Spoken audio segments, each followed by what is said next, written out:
This morning we are catching up with the Marquette Harbor Rotary Club. Joining us in the studio, we have Jim Cantrill, the president. How are you doing today? Doing just fine. Excellent. Yes, today we're talking about a cause that is very near and dear to Marquette Rotary, and so it's about polio. You have an event coming up about it, but there's a greater picture when it comes to what the Rotary does in the fight against polio, correct? Sure.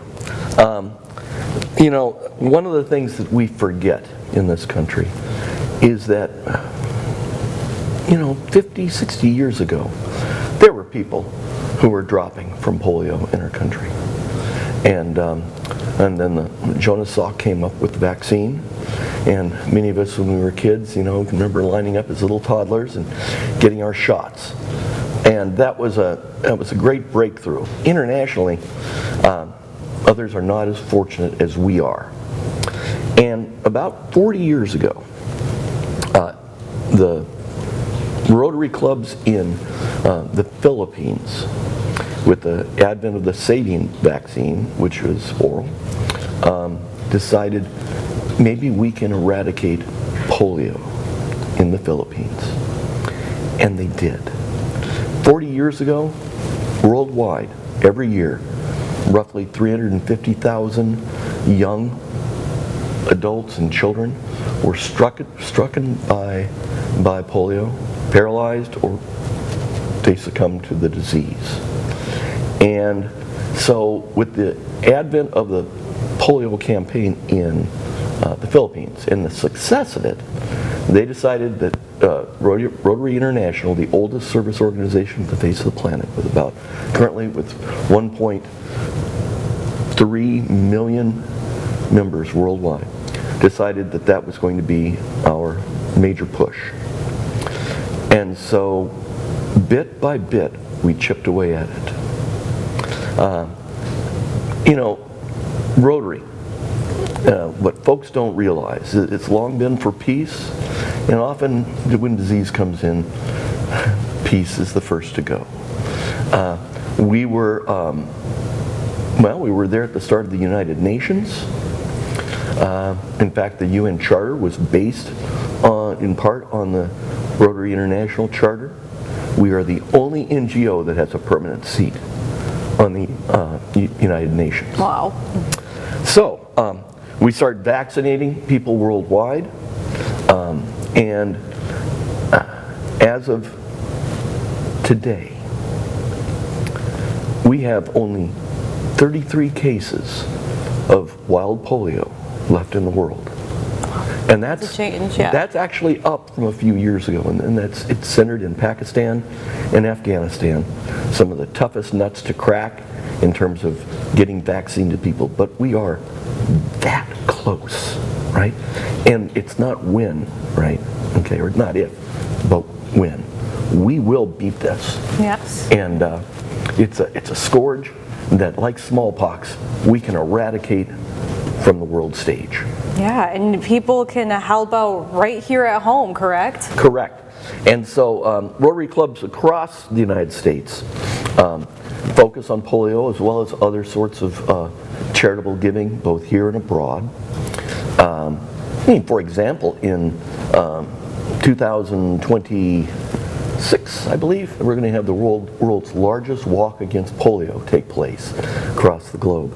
Here locally, more recently, we have been doing Pints for Polio, where people go to the beer stube and a portion of each pint they take goes to polio.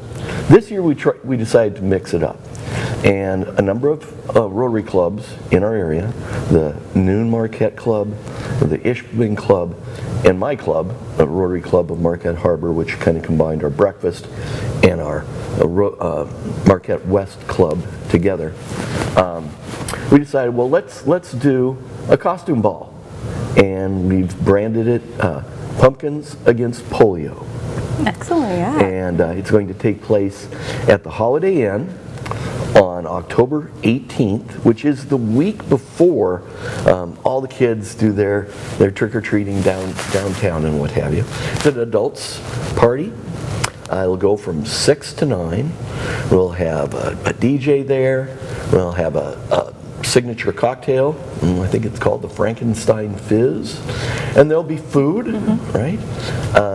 Right now, if you purchase tickets ahead of time by going to the QR code that you're going to be showing, and or going to the Rotary Club of Marquette Harbor's website, you can scan that. And those tickets are $35 if purchased through Eventbrite, or $40 at the door.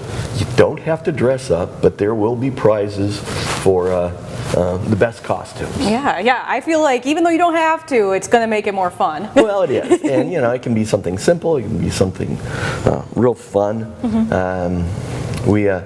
It's the first time we've done this, and we do hope that we get enough folks to cover our cost. We have a number of sponsors, some great folks that have stepped up and provided some money to help. But it takes a little bit of money, and we'll be asking for donations, and we'll have information there about Rotary as well. Yeah, for sure. I mean, it seems like a great festive way, to help a cause that's so serious, in our whole world. So yeah, is there anything else you think people should know this morning, Jim, about the event or about what you guys do?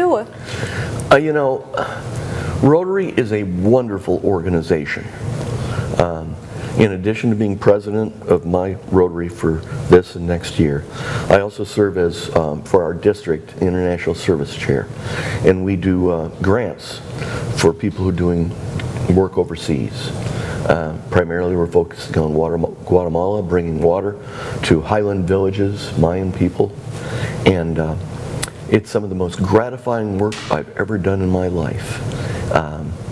It's so great to bring water to people, because water is life, and the quality of water determines the quality of life. Right. And polio is a devastating disease.